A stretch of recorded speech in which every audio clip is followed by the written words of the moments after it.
Bismillahirrahmanirrahim. Alhamdulillahirabbil alamin wassalatu wassalamu ala asyrafil mursalin wa ala alihi washabihi ajma'in. Wa fi sanawatil akhirah asbaha al-azhar jami'ah hadithah. Cuba kita tengok sini. Wa fi, dan pada as-sanawat, tahun-tahun akhir. Al-akhirah, as-sanawat ni tahun-tahun, jamak bagi sanah.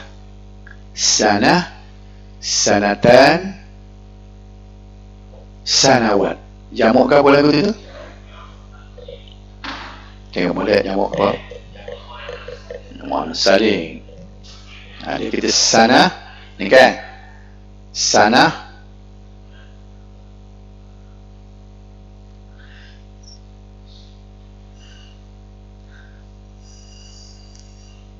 sanatan, sanawat. Jamak lah. Sanawat,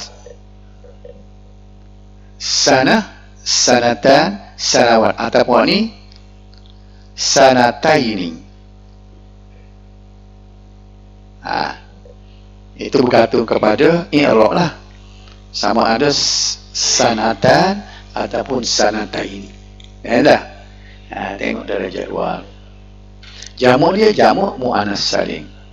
Jadi maknanya pada tahun-tahun akhir ini, al-akhirah ialah sifat kepada as-sanawat. Jadi dia ni muannas. As-sanawatil akhirah, kali muzakkar al-akhir, buat tu marbutah ni. Sebab sanawat tu mu'anah. Itu jadi sifat tu lah. Nak cek mana sifat? Kalau kita tengok dari susunan perkataan, kita nak cek mana sifat dengan mausuf. Bukan mudhafun ilaih. Dia tanya mula lagi kan. Kita tukar mudhafun ilaih dengan sifat. Dia beza mana? Dia sifat ni, dia kena serupa dengan mausuf. Sifat ni as-sanawat. Sanawat sifatnya al-akhirah. As-sanawat ni dia panggil mausuf. Makna mausuf ni benda yang disifatkan. Bisa kita kata al-baitul kabir. Al-kabir ni ialah sifat kepada al-bait. Rumah itu rumah yang cantik, rumah yang besar. Yang besar ni sifat kepada rumah. Jadi al-kabir dipanggil sifat, al-bait mausuf. Mausuf. Apa dia guna perkataan mausuf? Kalau dari segi saraf, apa dia bentuk perkataan mausuf? Isim maf'ul. Macam ma'ruf, mafhum, mausuf, mana yang di. Dia panggil isim maf'ul. Bila 3 huruf kan, fi'il 3 huruf. Kalau isim fa'il dia fa'il, kalau isim maf'ul maf'ul. Jadi mausuf, ma'ruf, maklum. Jadi sebab itulah mausuf ni yang disifatkan. Sifat ialah kabir, yang disifatkan al-bait. Al-akhirah, dalam susunan ayat ni, al-akhirah sifat, as-sanawat mausuf. Mi wa sa wa po, mausuf. Sifat wal mausuf. Boleh tak? Jadi al-akhirah tu sifat kepada tahun. Tahun yang lain mana? Tahun yang akhir-akhir. Gitu.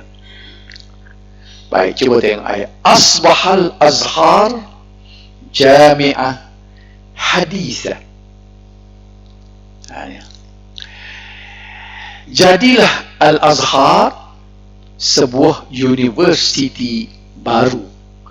Universiti yang baru. Sepatutnya tambah yang ni. Nanti saya tambah sini. yang baharu. Cuba tengok. Nak suruh tunjuk sifat. Hadisah tu ni serupa juga. Hadisah ni ialah sifat kepada jami'ah. Apa? Jami'ah mausuf, hadisah sifat. Okay. University yang baharu. Kalimah sanawan ialah jamak muannas salim daripada mufradnya sanah. Ni sanah ni kan eja serupa dengan sunnah. Pak kita nak tahu lagi mana? Tengok kedudukan ayat. Al-Quran was sunnah. Tak ke Al-Quran was sanah. Eja tu lah tu. Sanah dengan sunnah. Sebab tak ada baris kan? Sebab tu lah dia sebut bahasa Arab ni kita kena baca tu dalam bentuk sedar. Tak dibaca dengan tak sedar.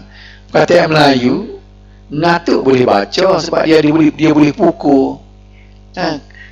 KA bunyi K, YU bunyi U, KU. Tapi dia tak ada. Tengok sanah kita pun sunnah. Tak kena. Artinya kita kena baca tu dalam keadaan kita sedar. Faham tak? Sebab tu bahasa Arab ni kan dia gelarkan bahasa lain tu ajam. Ajam ni maknanya satu bahasa yang macam kita kata pertuturan yang tak siapa maksud. Dia kira bahasa lain tu bahasa low class.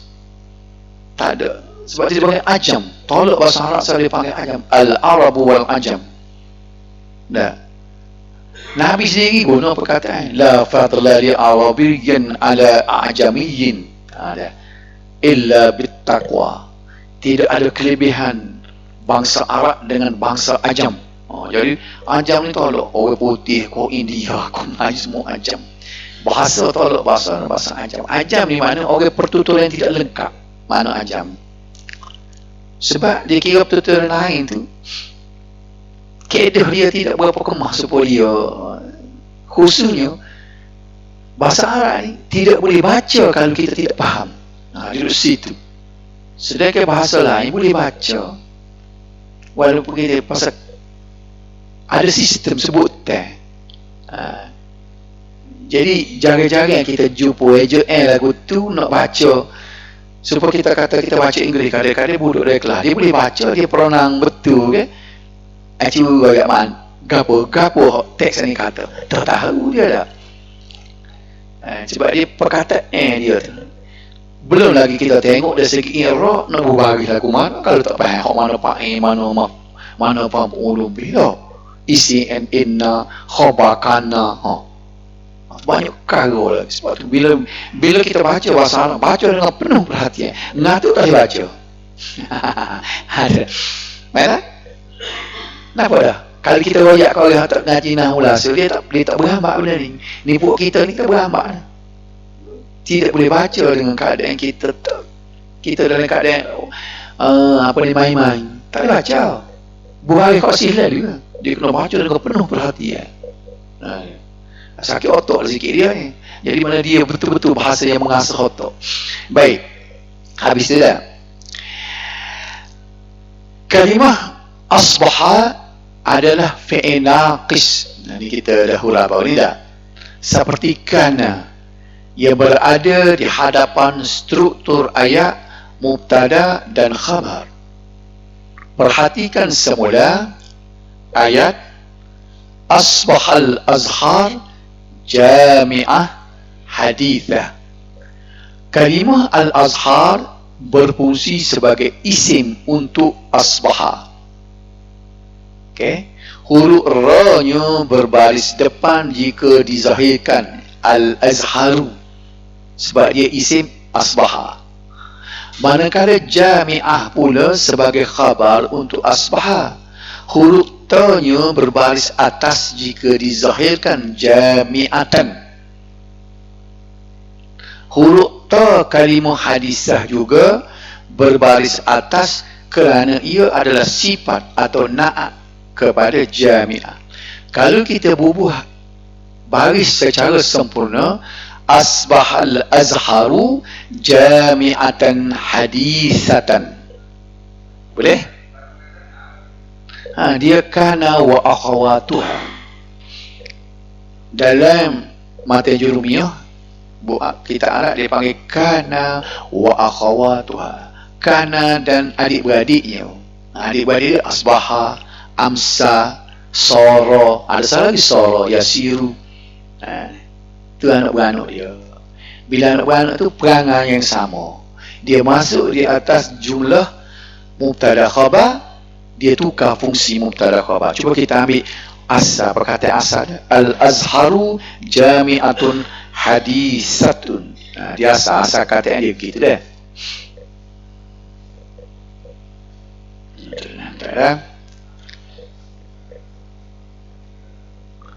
Kalau kita ambil mubtada khabar,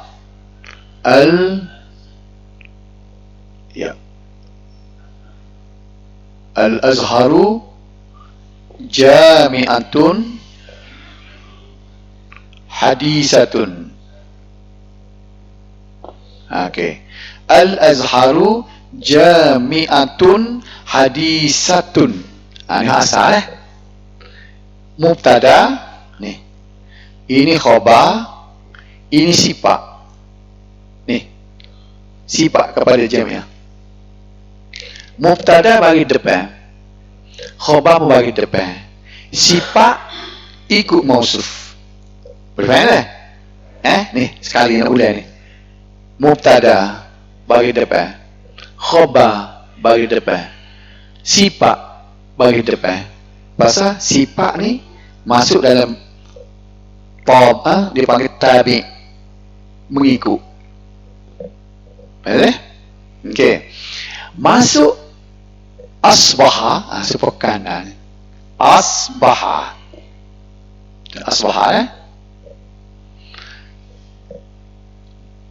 Mubtada dia tukar menjadi isim. Isim asbaha. Khabar menjadi khabar asbaha. Isim asbaha, khabar asbaha. Itu saja. Dan hukum yang dia buatnya, dia bagi merafakkan bagi depan isimnya, tapi khabarnya ditukar menjadi bagi atas. Hak ni pun bagi atas getek sebab hak ni tubuh ni. Nampak tak?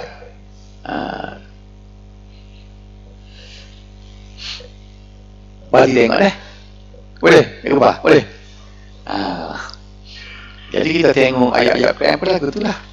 Kerja apa? Terus cari. Kana, amsa, soro,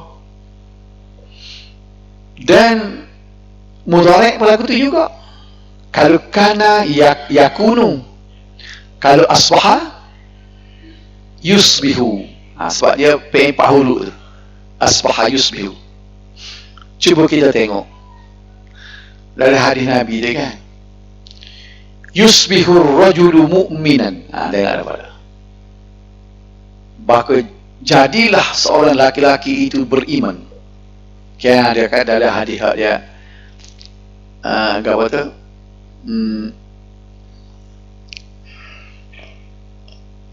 Dia sebut, dia kata apa dia? Al-lailul muslim tu apa dia? Badiru bil a'malis salihah, kan? Bersegeralah buat amalan soleh, kan? Qabla an ta'tiya fitanan ka qata'il lailil muslim tu. Sebelum datangnya kepingan malam yang gelap gelita. Dia gambarkan satu masa tu berlaku mana? Yusbihur rajulu mu'minan wa yumsi kafira. Tengok tu. Yumsi tu dia juga, balik dia juga. Yusbihur rajulu. Rajulu tu jadi isim yusbihu. Mu'minan. Jadilah seorang laki-laki itu beriman, wa yumsi kafiran, dia petangnya menjadi kafir. Wa yumsi kafiran, wa yumsi mu'minan wa yusbihu kafira. Jadi gitu. Seorang laki-laki itu pagi beriman, petang kafir, pagi petang kafir, pagi beriman. Jadi kita tengok dah, yumsi mu'min, dia guna yumsi. Maknanya lebih kurang tu dulu, jadilah. Asbaha pun jadi, kana pun jadi, amsa pun jadi juga. Tapi adalah maknanya berbeza tu dari segi makna-makna halus tu, tapi kita nak balik kepada bahasa Melayu juga, pakai serupa lah, jadilah. Baik tak? Baik boleh. Okey. Nombor 4. Al-ulumul ukhra. Ilmu-ilmu yang lain. Kalimah al-ukhra adalah na'at ataupun sifat kepada al-ulum, sebab al-ulum tu jamak bagi ilmun. Sebab itu ia hendaklah diserasikan antara kedua-duanya seperti gender. Jadi sifat mausul ni dia kena nama lagi tabi'. Tabi' ni ikut. Gapo dia? Dari segi gender, dari segi mu'anah muzakkar. Yang kedua dari segi nakirah ma'rifah. Kalau ada alif lam sama alif lam.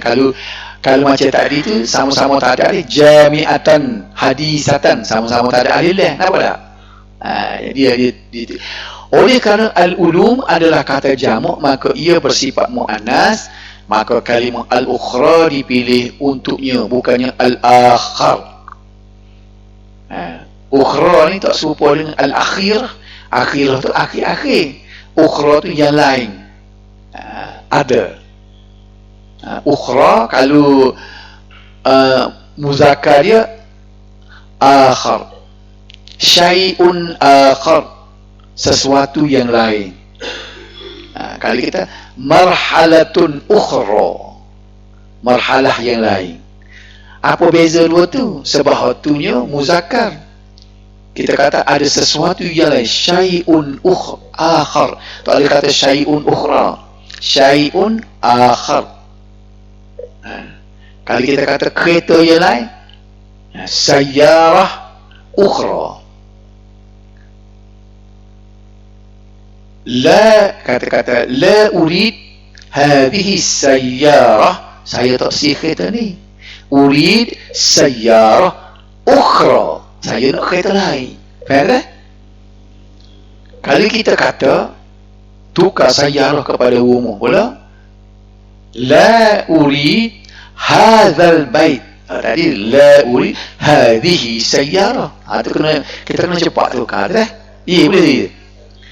Urid hadhihi sayyarah, la urid hadhihi sayyarah, la urid hadzal bait, urid sayyarah ukhra, urid bait akhar.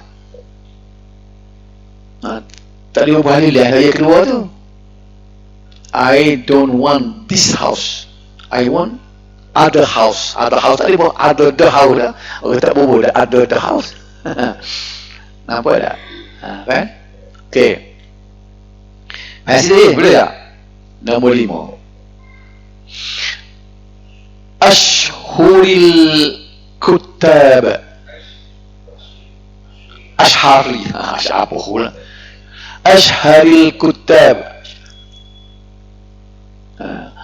Yang termasyhur di kalangan para penulis ashharil kutab. Ashhar adalah kalimah isim, ismu tafdil. Ingat lagi tak? Ismu tafdil komparatif. Kabir akbar, Saghir asghar. Baiklah. Jamil ajmal. Kita buat yang lebih baik, afdal. Jadi ashhar lebih masyhur. Syahir, daripada perkataan syahir, yang masyhur, yang terkenal dipanggil syahir, dia ashhar. Jadi ashharil kutab maknanya yang paling masyhur di kalangan penulis-penulis. Siapa dia tadi? Taha Hussein tadi. Boleh baik ke? Okey. Ihda jami'atiha, salah satu universitinya. Ihda ialah kalimah muannas yang diserasikan dengan jami'ah. Kalimah muzakkarnya adalah ahad. Makna salah satu ni ihda. Kalau salah satu tu muzakkar, ahad. Okay? Cuba tengok lihat. Dalam hadis banyak ahadukum. Pasal kum tu muzakkar. Salah satu kamu, salah satu daripada kalangan kamu. Iza dakhala ahadukum. Nabi kata ahadukum, pasal kum tu muzakkar. Kalau kunna jadi ihda kunna. Nampak tak? Oh ni jadi serabut. Isi tak betul pun nya jadi gapo ni bang. Ihda pun nak tengok muzakkar. Isi tak betul pada muzakkar mana. Kalau bahasa Inggeris bigger tak kira feminin ko maskulin bigger belaka. Dia tak ada bigger akbar kubra. Akbar kubra. Asghar sughra. Jadi apa tu dia gelewak dia. Waktu dia kata bahasa lain tak pakai bahasa dia je. Nampak tak? Dia perinci. Sampai situ dia perinci. Sudahlah dia tu ada mufrad, musanna, jamak. Yang Inggeris ada singular plural nya. Orang kata Perancis ada dua dah. Ada orang kata lah, kita tak mengaji Perancis, orang kata ada juga dua. Tak ada Perancis, ada orang kata mungkin itu. Tak tahu Perancis, orang kata Perancis pun ada. Yolo kau ada. Okay. Yang tahu kita nya Perancis ni dia banyak memberi penekanan ni feminin, maskulin feminin. Dia makna muzakkar. Tidak sekerat bahasa Inggeris. Katanya. Baik. Jadi ingat ahad ihda. Ahad ihda. Okay. Ihda salah satu universiti. Ahadul musallin, salah seorang yang bersolat. Apa ada beza tu? Ihda dengan ahad. Muka surat 203. Ni tak ada suduh saya buat apa ni. Kena sekat tu hari ni, sekat nombor 7. Ada beza tak? Waqad allafa, sesungguhnya. Tengok qad. Qad ingat tak? Dia masuk di atas fi'il. Kalau inna, sesungguhnya juga dia masuk atas isim. Innallaha, pasal Allah tu isim. Qad sesungguh juga, tapi dia masuk di atas isim, atas fi'il. Baik. Jangan tukar. Qad. Tetapi tengok qad. Qad ni dia berbeza bila masuk fi'il mudhari' ataupun fi'il madhi. Cuba tengok huraian bawah Jadi sesungguhnya Toha Husin telah mengarang. Waqad allafa. Allafa ni mengarang. Kalau perkataan seperti dengan allafa, sannafa. Sannafa, allafa. Tengoklah. Sannafa dengan allafa. Dua-dua ni guna. Kalau ayat tu, kalau kita pecah sikit, boleh ingat ni, boleh ingat mana, boleh terbayang ke mana ni. Tidak tu dia. Sannafa, allafa.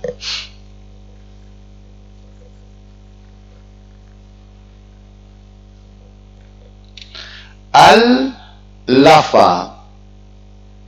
Ini al-lafan. Perkataan seperti dengannya ya. Sannafa. Sannafa. Allafa yu'allifu. Sannafa yusannifu. Pasal dia pak huruf dah. Baik. Aji cari isi fa'il dia. Telah menulis, orang yang menulis. Aji beno isi fa'il. Dia ambil isi fa'il adalah dia beno daripada fi'il mudhari'. Buaya tu katimin. Ni mu'allifu. Jadi mu'allif pun dia kena tulis mana? Ada yang tulis mana? Huruf alif ni bila bagi depan, dia kena guna honing. Ni. Hamzah juga dia guna ni. Pasal bila nak baca depan, muallif. Kalau ni musannif, kita kata qala al-musannifu. Dari kita dah. Qala al-musannifu rahimahullah. Musannif. Orang yang mengarang, orang yang menulis. Ingatlah allafa supaya sannafa. Ana uallif hadzal kitab. Ana usannif hadzal kitab. Saya menulis buku ni. Faham? Sannaftu, allaftu. Perkataan allaf ni, allafa ni ada dua makna. Setengah tepat dia jadi menjinakkan. Betul lah, nulis dia menjinak. Lau kata allafta baina ma allafta pada ayat dia itu sekiranya kamu ya.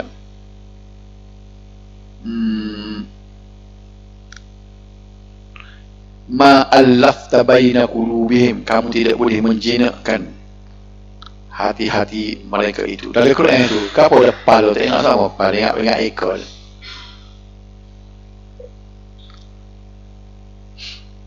Baik. Sebenarnya kalimah qad dalam situasi tertentu tidak perlu diterjemahkan. Sebab Melayu kan, kita tak sesuai nak bersesungguhnya, tapi dia tu kerap dia guna qad ada sama. Faham tak? Jadi kita dia segi orang panggil laras bahasa kita kadang-kadang tidak perlu sesungguhnya. Tak payah jaga sesungguhnya macam sungguhna kita nak bawa. Kita bayak gini ya.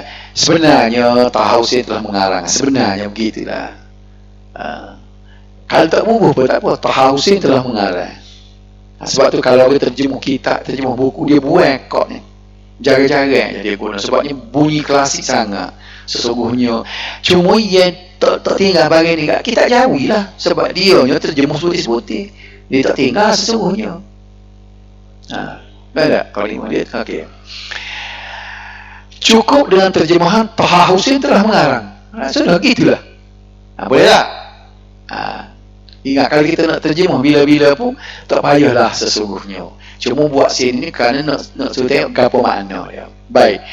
Kalimah qad dah terbalik mati dah. Boleh berada di hadapan fi'il madhi dan juga di hadapan fi'il mudhari'. Cuma fungsi masing-masingnya berbeza.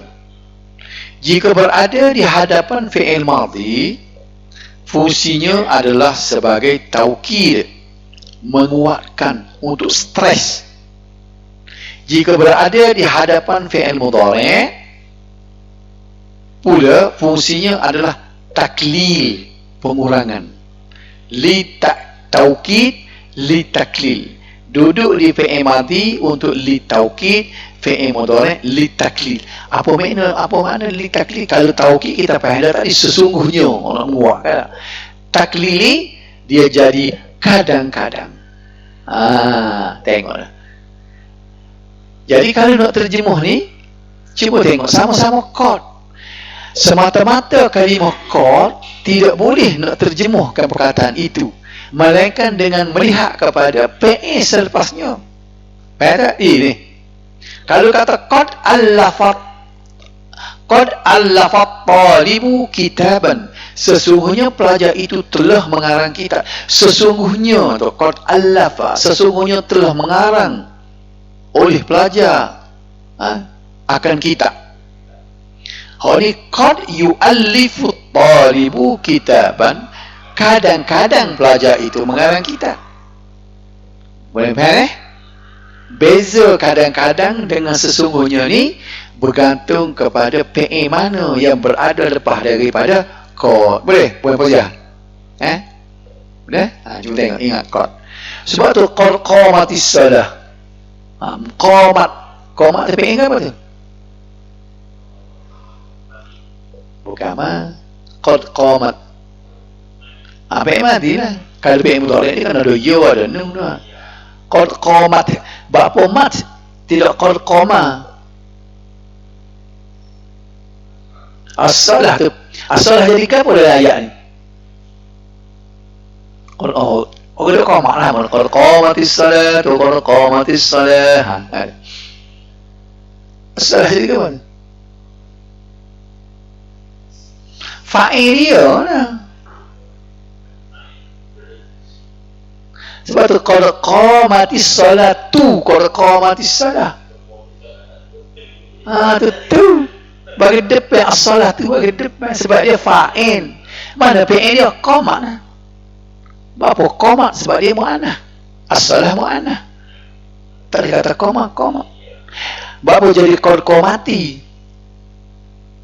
Rasa kihadarillah. Dia asalnya bagi mati qad mat as-salah.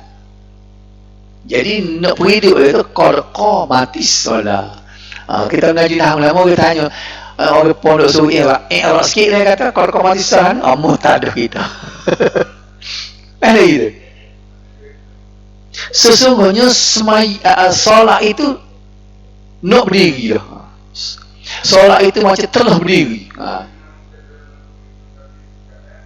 Sesungguhnya telah berdiri oleh sembahyang. Dia guna telah. Dia guna mati. Banyak benda-benda yang seolah dia nak tunjuk kesempurnaan kan. Mati bukan makna lepas kadang-kadang. Mati ni dia seolah dia buat satu benda telah sempurna. Faham dia? Sesungguhnya telah berdiri oleh sembahyang. Siapa yang berdiri? Sembahyang berdiri. Bukan kita. Sembahyang tu nak berdiri dah. Kalau kita mendiri ke sembahyang, dia tak boleh kata qama, dia kena aqama yuqimu. Dia kena muta'addi. Qad qamat as-salatu. Sebab as-salah tu ialah fa'il, qama ialah fi'il lazim, bukan muta'addi. Dia sendiri berdiri sembahyang ni. Kalau kita mendiri ke sembahyang, dia kena cari fi'il muta'addi. Aqama yuqimu, sebab itulah yuqimuna as-salah. Nampak tak? Alladzina yuqimu. Dia tak kata alladzina yaqumu. Tak boleh yaqumu. Yaqumu ni berdiri sendiri. Nampak tak? Qama. Aqama dengan qama. Aqama dengan aqam. Qama dengan aqama. Berbeza. Tidak tulis sini sikit. Mendirikan belakang tu mendirikan ni berdiri. Siapa dia berdiri? Sembahyang tu dia berdiri sendiri dia. Aku.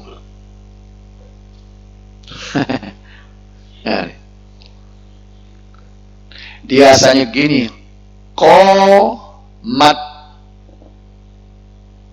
Qamat as-salah. Nih. Pae as-salatu.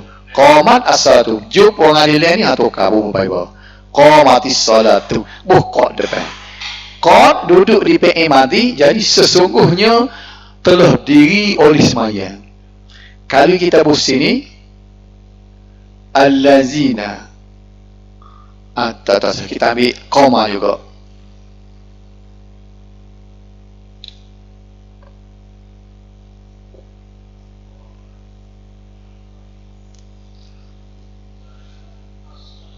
Salah buka apa ni? Aqama Muhammadun as-salah. Telah mendiri oleh Muhammad akan sembahyang. Ni telah berdirilah sembahyang. Dia tak ada akan. Dia sendiri nak berdiri ni. Ni sembahyang ni. Dia jadi fa'il. Ni fa'il, ni fa'il. Ni fa'il, ni fa'il maf'ul bih. Kalau ni tak ada maf'ul bih sebab dia fi'il lazim. Tidak transitif. Jadi qama beza dengan aqama. Qama fi'il lazim, aqama fi'il muta'addi. Qama yaqumu. Aqama yuqimu. Yuqimu. Dah? Beri. Boleh boleh. Daripada orang yang tak tahu dah benda ni. Ni orang pondok dia di puasa dia orang yang dia kata apa benda jadi tak kerti nak banyak nak no era koma betul dia. dia pergi kita. Baik, akhir sekali berapa ya? Waqad turjima hadzal kitab ila lughatin katsiratin. Sesungguhnya kita ini, kadang-kadang tengok tu, hazal dengan hari, bukan kadang-kadang kita kena kata itu. Sesungguhnya kita ini, kita itulah. Kita Taha Hussein tulis tadi kan, telah diterjemahkan ke bahasa-bahasa yang banyak, maknanya pelbagai bahasa lah. Turjima ialah fi'il madhi dalam bentuk majhul. Asal dia apa? Dia madhi dia apa? Madhi apa? Turjima, madhi dia apa? Ni turjima ni mati ni, tapi madhi dalam bentuk majhul. Apa lagi? Tak ada. Turjima. Ni fi'il aja dengar ni. Dia berapa huruf aja agak tu. Kalau tengok bagi depan itu sebabnya ni bukan fi'il mudhari' ni. Fi'il 4 huruf, ni fi'il 4 huruf. Baik, kalau 4 huruf mati dia apa dah? Ni turjima ni. Gapo dia mati asalnya? Huwa. Gapo dia? Tarjama yutarjimu. Ni dia pelik sikit dia. Kali kita kira dalam segi saraf, fa'lala yufa'lil. Wazan dia fa'lala tarjama yutarjimu. Kalau lain kita biasa 4 hurufnya jadi dia jadi darasa lah, akhraja lah. Ni macam ni kan aqama. Ni 4 huruf, kita jumpa ni 4 huruf ni, 4 huruf di huruf lain-lain belakang. Kayak macam tu kita kata darasa. Darasa 4 huruf juga. Ataupun kita akhraja 4 huruf dah. 4 huruf ni dia ni tak dia tarjama. Ni tarjama yutarjimu. Yutarjimu. Tarjama yutarjimu. Baik. Tarjama bila nak jadikan fi'il majhul, bagi depan kan huruf pertama, bagi bawah kedua akhir. Kalau mudhari' bagi atas kedua akhir. Jadi tarjama jadi turjima. Diterjemah. Kalau tarjama menterjemah. Turjima diterjemah. Sesungguhnya kita ini telah diterjemah. Baik tak? Dalam bentuk majhul, di mana bila nak majhul kena cari naik fa'il dia lagi. Naik fa'il ni maknanya maf'ulun bih. Ingat kalau fi'il majhul dia tak ada fa'il, dia ada maf'ulun bih saja. Tapi maf'ulun bih itu bertukar nama jadi naik fa'il. Waqad turjima, telah diterjemah. Siapa dia yang menterjemah? Dia tahu tak siapa dia yang menterjemah fa'il tersebut. Hazal kitab tu jadi gapo sini? Asalnya dia maf'ulun bih. Sekarang dia tertukar menjadi naik fa'il. Bila naik fa'il kena bagi gapo? Bagi depan. Jadi hazal kitab, kitab jadi gapo? Bu. Waqad turjima hadzal kitabu ila lughatin katsiratin.